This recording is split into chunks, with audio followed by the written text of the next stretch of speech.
The silence of our home, once a comforting hum, had begun to resonate with a discordant stillness. I, Elias Thorne, an architect known for the clean lines and meticulous balance of my designs, had always found solace in the ordered rhythm of our life. Clara, my wife, was a vision of elegance, a perfect complement to the structures I created. Our evenings were a quiet ritual. Dinner prepared with care, followed by conversation that flowed like the gentle curve of a well-planned archway. But lately, the flow had been disrupted. The conversations were punctuated by pauses that stretched into uncomfortable voids, and Clara's eyes, once bright and engaging, held a distant, shadowed quality. It was as if a subtle alteration had been made to the blueprint of our lives, a shift in the foundations that I couldn't quite identify. The change was insidious, a gradual erosion of the familiar. It wasn't a single, dramatic event, but a series of minute discrepancies. A lingering scent of a cologne that wasn't mine, a hushed phone call that ended abruptly when I entered the room, a fleeting expression on her face that seemed to betray a secret thought. These were the subtle cracks in the plaster, the hairline fractures in the concrete. I began to notice her attentiveness to her appearance, a renewed focus on her wardrobe and her grooming, as if she were preparing for an audience I wasn't privy to. There was a nervous energy about her, a restless quality that belied her usual composure. She would pace the living room, her footsteps echoing in the silence, her gaze fixed on some unseen point in the distance. My work, usually a source of unwavering focus, became a refuge and a torment. I would lose myself in the intricate details of my designs, seeking order and control in the lines and angles. But the nagging suspicion, the unsettling feeling that something was amiss, would creep into my thoughts, disrupting my concentration. I found myself scrutinizing the blueprints, searching for flaws, for imperfections that mirrored the growing unease within me. I began to see parallels between my architectural work and the structure of our relationship. Both were built on foundations of trust and stability, and both were vulnerable to subtle shifts and hidden weaknesses. I began to wonder if I had overlooked a crucial detail, a hidden flaw that was now threatening to bring the entire structure crashing down. The once familiar and comforting silence of our home was now a loud and unsettling question. Julian, my business partner, was a man of undeniable charisma. He possessed a magnetic presence that drew people in, a confidence that bordered on arrogance. He was the antithesis of my reserved nature, a whirlwind of energy and ambition. We had built our architectural firm, Thorne and Vance, on the foundation of our contrasting strengths, my meticulous designs and his persuasive charm. Yet, as the unease about Clara grew, I found myself viewing Julian through a different lens. His frequent visits to our home, once welcomed as a sign of camaraderie, now seemed laden with a different intent. I noticed the way his eyes lingered on Clara, the subtle touch on her arm, the laughter that seemed a shade too intimate. His compliments, once dismissed as harmless flattery, now carried a suggestive undertone. I began to see a predatory glint in his eyes, a calculated charm that was both alluring and unsettling. Julian was a man who thrived on conquest, both in business and in his personal life. He had a reputation for fleeting romances, a string of broken hearts left in his wake. I had always dismissed these rumors as the envy of lesser men, but now I wondered if there was a darker truth to his charm. The thought of Clara becoming another trophy in his collection was a bitter pill to swallow. I recalled a recent business trip we had taken together. Julian had been particularly attentive to Clara, showering her with compliments and expensive gifts. At the time, I had attributed his behavior to his usual extravagance, but now I saw it as a calculated attempt to win her favor. I remembered the way he had looked at her during a dinner with clients, a possessive gaze that had made me uncomfortable. I had brushed it off then, but now the memory lingered like a stain. The more I observed Julian, the more convinced I became that he was the source of the disruption in my life. He was the variable that had been introduced into the equation, the catalyst that had set the change in motion. The realization was a blow to my pride, a betrayal of trust that went beyond the personal. Julian was not just a threat to my marriage. He was a threat to the foundation of our business, the partnership that I had built on mutual respect and shared goals. The unease within me grew, a dark cloud gathering on the horizon, threatening to engulf everything I held dear. The architect in me, trained to observe and analyze, couldn't ignore the growing pile of evidence. My suspicions about Clara and Julian were no longer mere conjecture.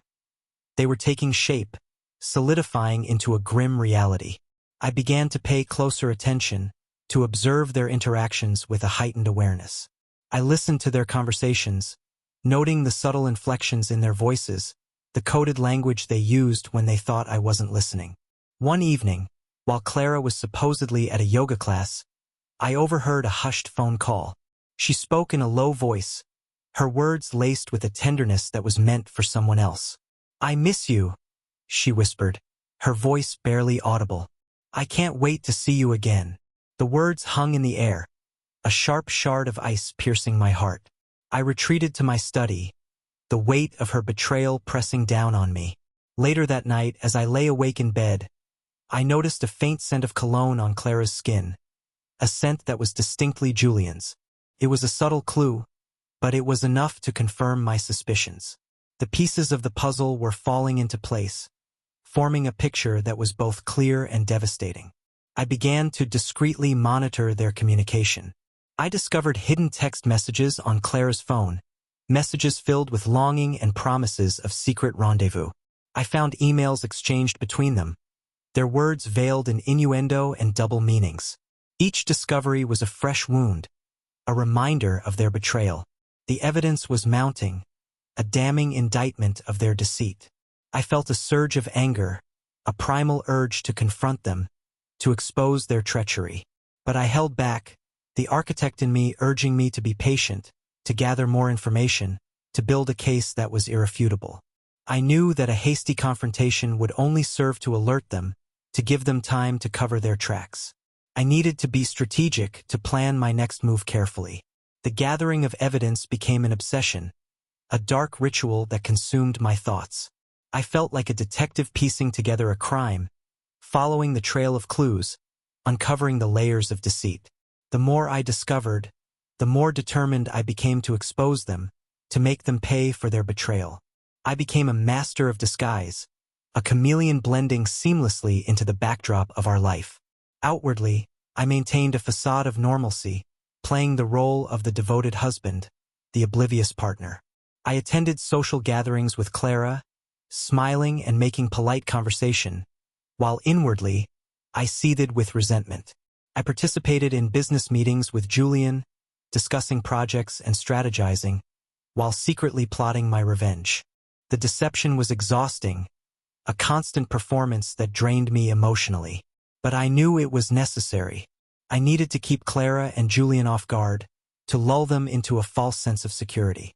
I needed them to believe that I was unaware of their treachery, that they were successfully pulling the wool over my eyes. I observed them closely, studying their every move, their every interaction. I watched as they exchanged furtive glances across the dinner table, as they whispered secrets in the corner of a crowded room. I saw the guilt in their eyes, the fleeting moments of panic when they thought I might be watching. Their affair was a shadow play, a dance of deception performed in the dim light of secrecy. They were like actors on a stage, playing their roles with practiced ease, unaware that their audience was on to their charade. I, the unseen observer, watched from the wings, my heart heavy with betrayal, my mind racing with plans for retribution.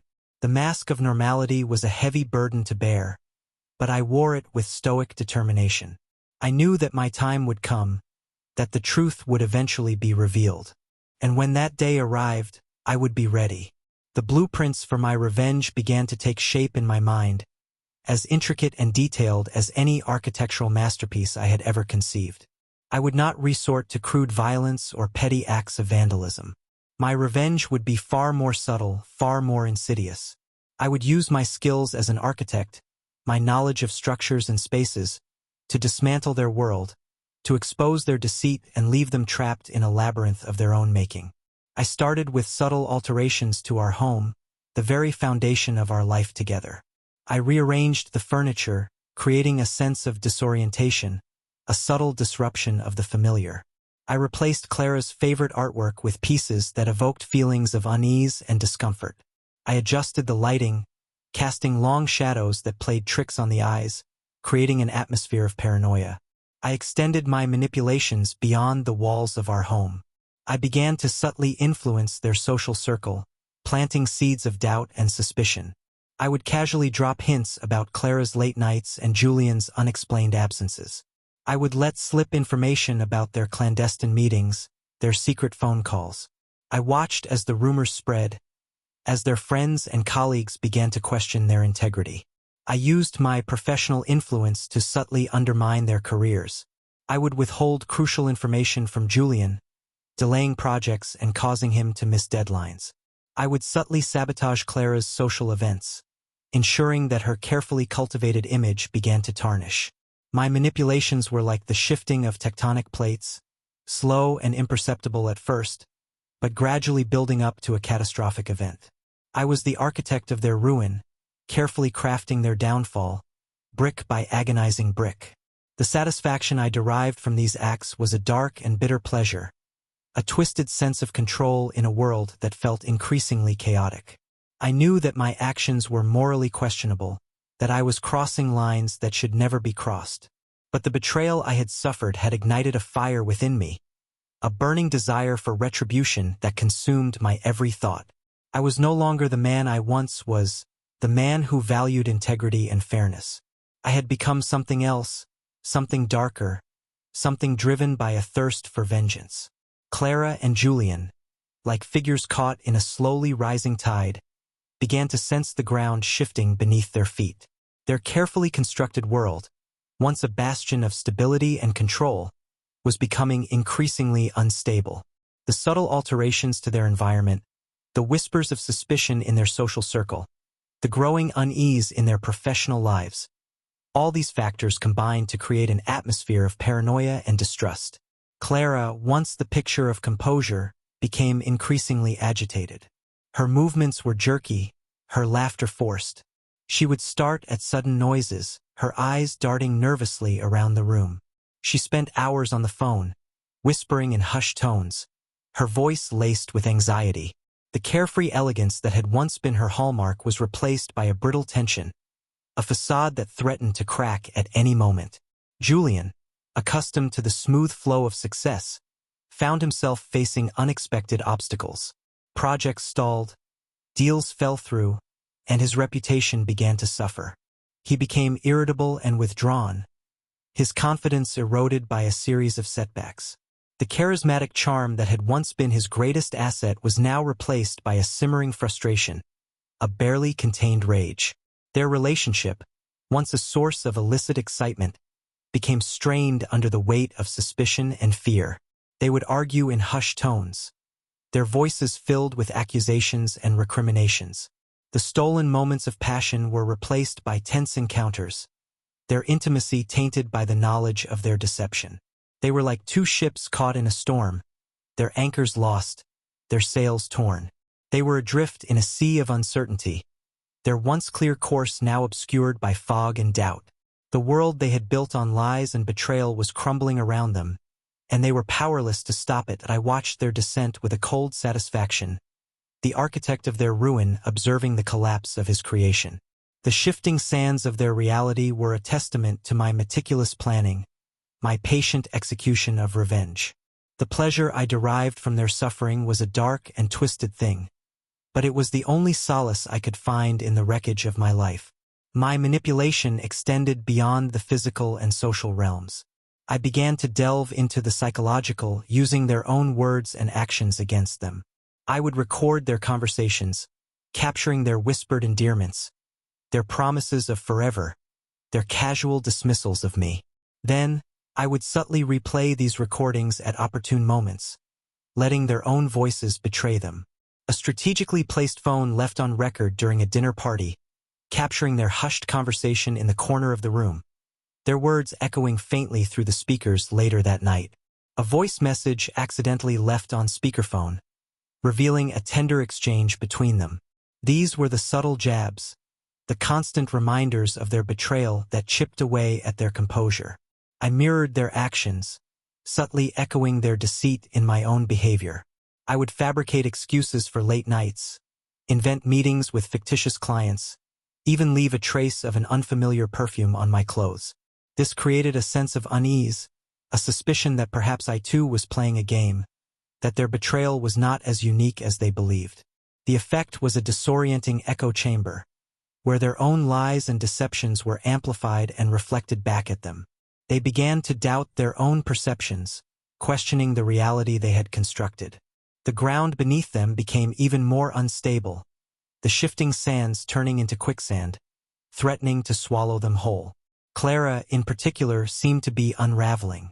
Her once sharp mind became clouded with doubt, her confidence shattered by the constant reminders of her infidelity.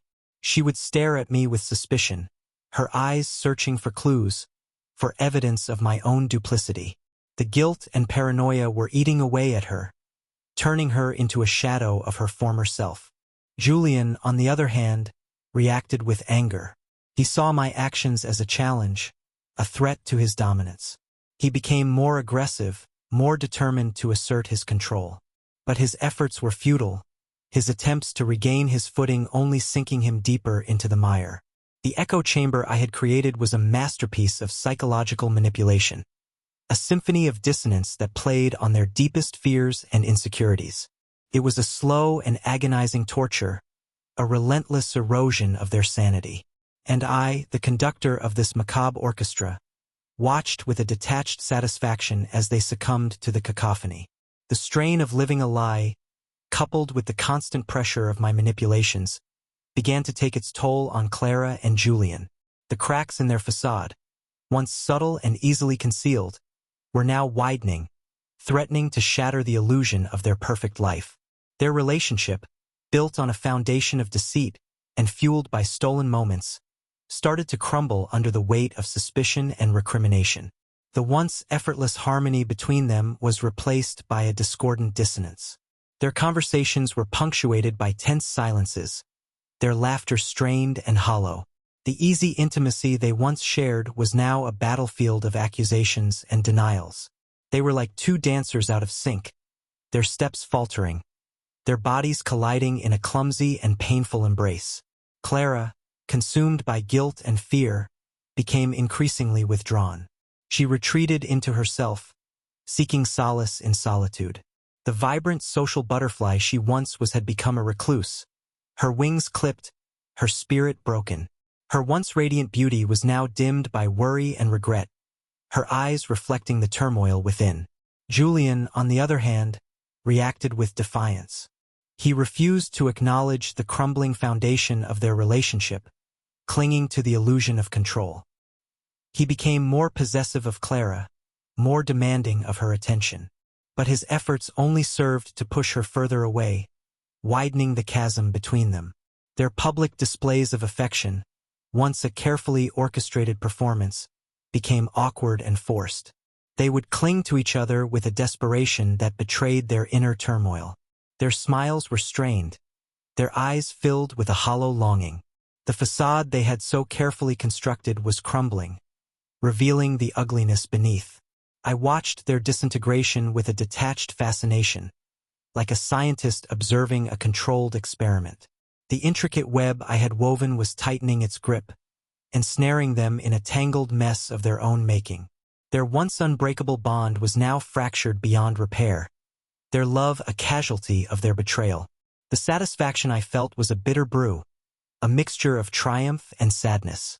For in their destruction, I saw a reflection of my own broken heart, a reminder of the love I had lost.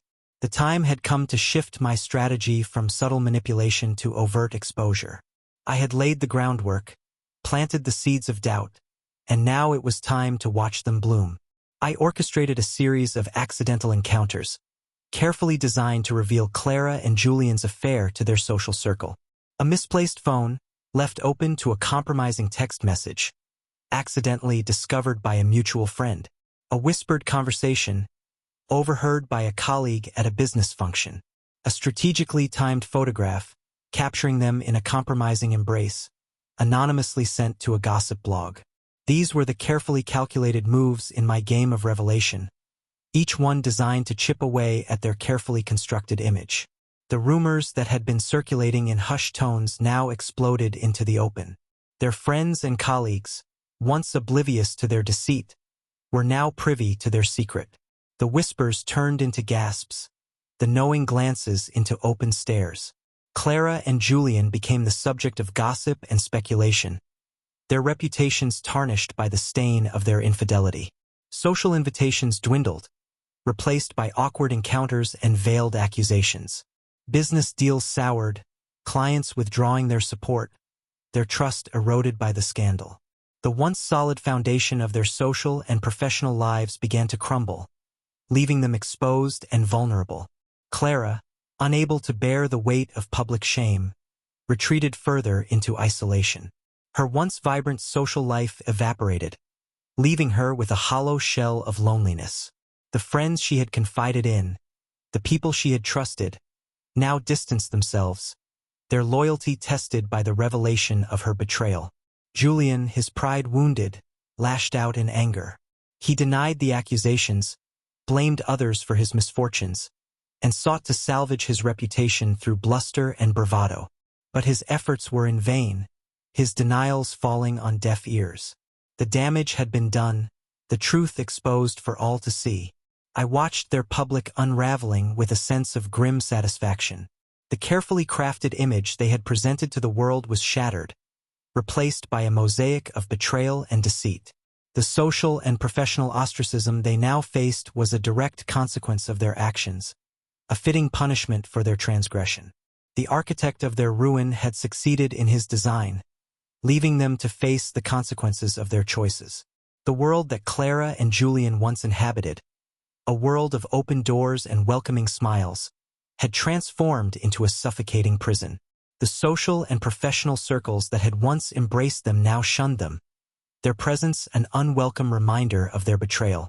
The walls were closing in, the isolation becoming a tangible force, pressing down on them with suffocating weight. Clara, once a vibrant social butterfly, found herself trapped in a cocoon of loneliness. Her phone, once buzzing with invitations and messages, now lay silent, a stark symbol of her isolation. The friends she had confided in, the people she had considered her confidants, now avoided her gaze, their conversations filled with awkward pauses and veiled judgments. Her once full calendar, packed with social engagements and charity events, was now empty, a blank slate reflecting the emptiness within her. The dinners and galas she had once graced with her presence were now a distant memory, replaced by solitary meals and lonely evenings. The laughter and chatter that had once filled her life were now replaced by a deafening silence, a constant reminder of her isolation. Julian, accustomed to the camaraderie of his colleagues and the admiration of his peers, found himself ostracized from the professional circles he had once dominated. The boardroom meetings and networking events he had once thrived in were now filled with tension and suspicion. His once firm handshakes were now met with hesitant grips, his once charismatic presence now met with averted gazes. The business deals he had once effortlessly secured now slipped through his fingers, clients wary of associating with his tarnished reputation.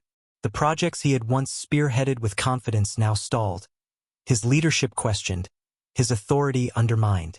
The once bright future he had envisioned for himself was now clouded with uncertainty, his ambition thwarted by the consequences of his actions. They were both trapped in a gilded cage of their own making, the bars forged from their deceit, the walls built from their betrayal. The freedom they had once taken for granted, the ease with which they had navigated their social and professional lives, was now a distant memory. The isolation was a constant reminder of their transgression, a heavy weight that threatened to crush them beneath its burden. My revenge was not merely about social and professional isolation.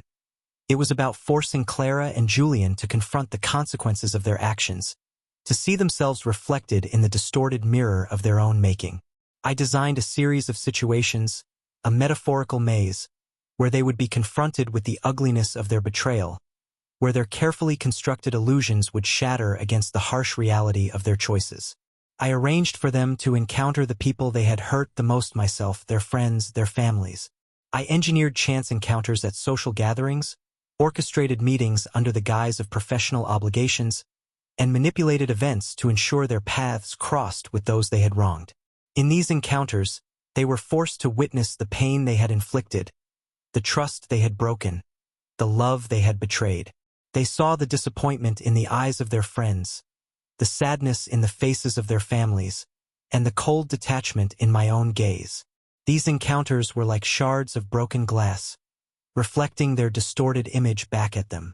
They saw themselves not as the glamorous couple they had pretended to be, but as the deceitful individuals they truly were. The mask they had worn for so long was ripped away, revealing the ugliness beneath. Clara, confronted with the consequences of her actions, crumbled under the weight of guilt and shame.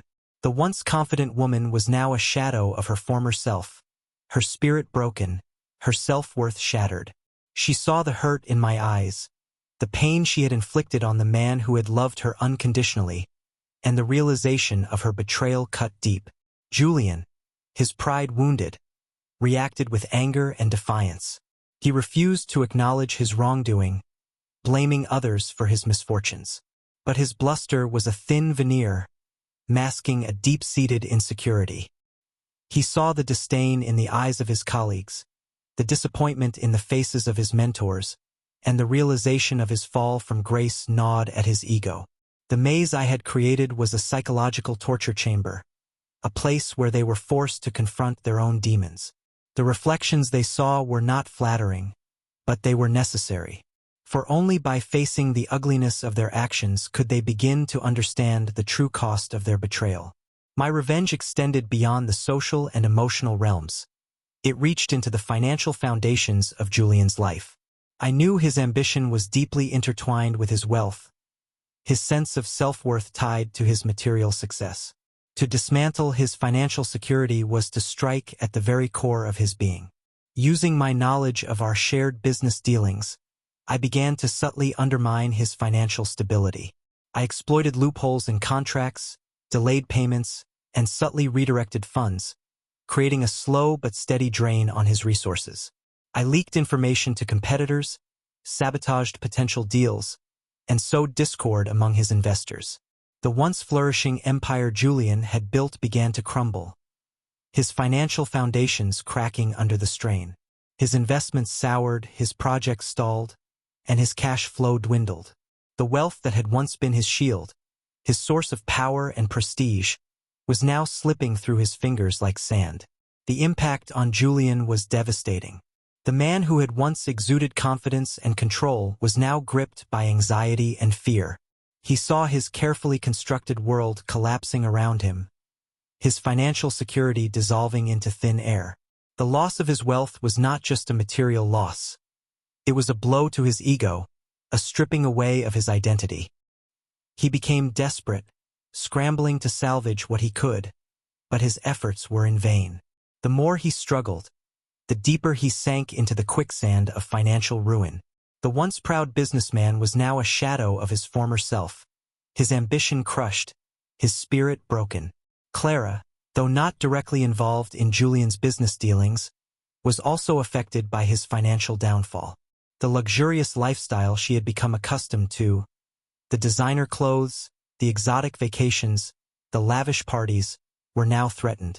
The security she had sought in Julian's wealth was now an illusion, a mirage that vanished as his fortune dwindled. The crumbling of Julian's financial empire was a crucial element of my revenge. It was a strategic strike, aimed at dismantling the very foundation of his power and prestige.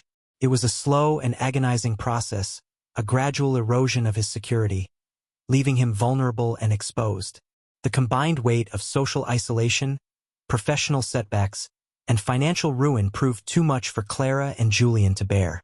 The carefully constructed facade they had presented to the world shattered completely, revealing the raw vulnerability beneath.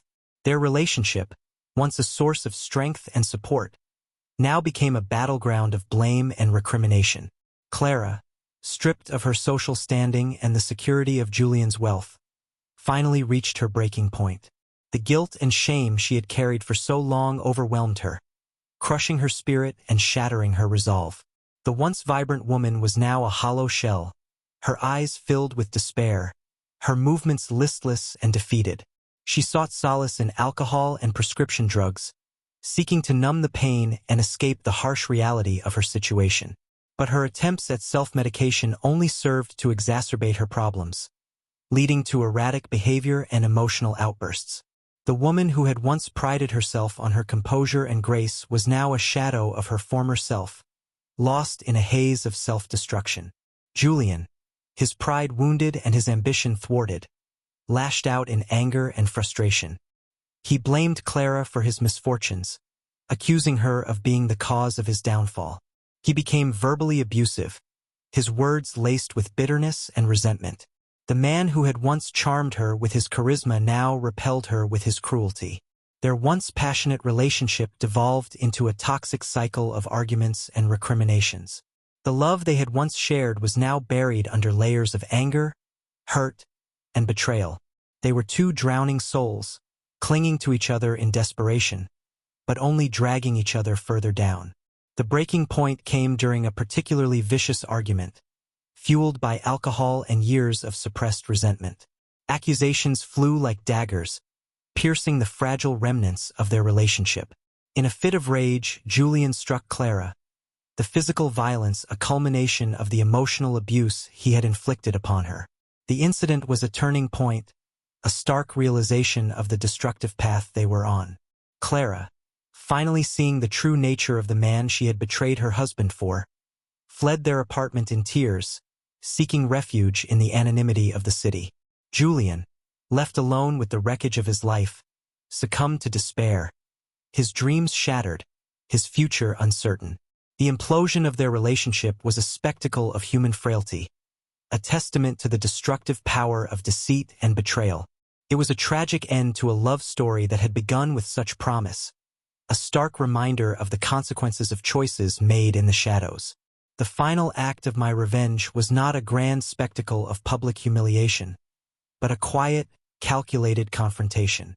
I arranged to meet Clara and Julian separately, in spaces that held significance to our shared past. The meetings were not fueled by anger or a desire for further pain, but by a cold, detached sense of closure. I met Clara in the park where we had first met, the place where our love story had begun.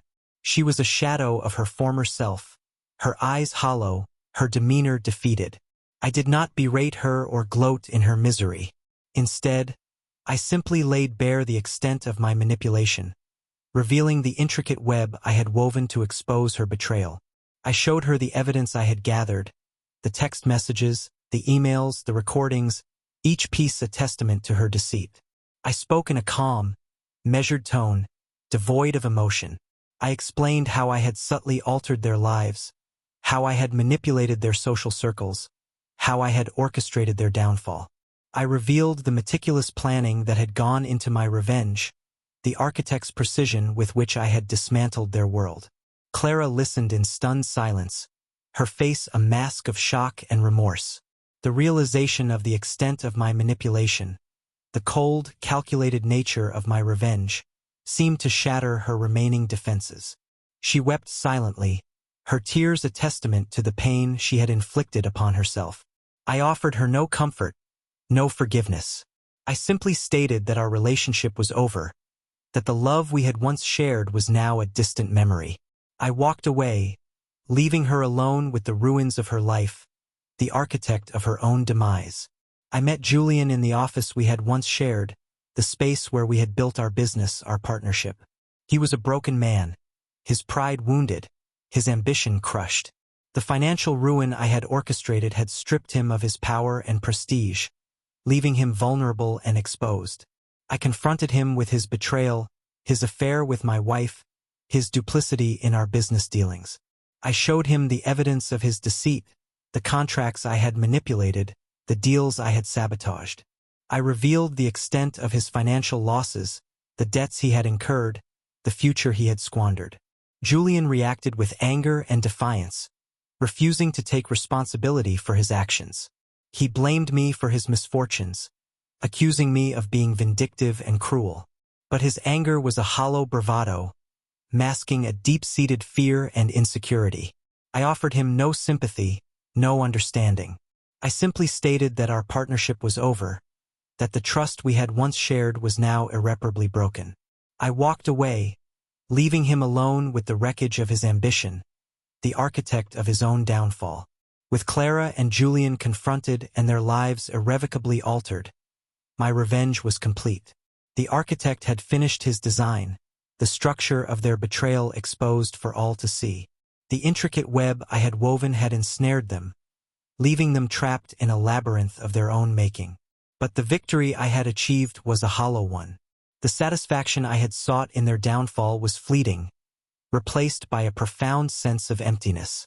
The revenge I had meticulously planned and executed had left me with a hollow victory, a testament to the devastating power of betrayal and the chilling precision of revenge. I was left with the ruins of my own life, the remnants of a love that had been shattered by deceit. The home I had once shared with Clara was now a silent tomb, a constant reminder of my loss. The business I had built with Julian was now a source of bitterness and resentment, a symbol of the trust that had been irrevocably broken. The architect, having completed his masterpiece of ruin, was left with an empty structure, a monument to the destructive power of revenge. The intricate design, the meticulous planning, the flawless execution, all were ultimately meaningless, unable to fill the void left by betrayal. The victory was hollow, the satisfaction fleeting, and the architect was left alone with the ruins.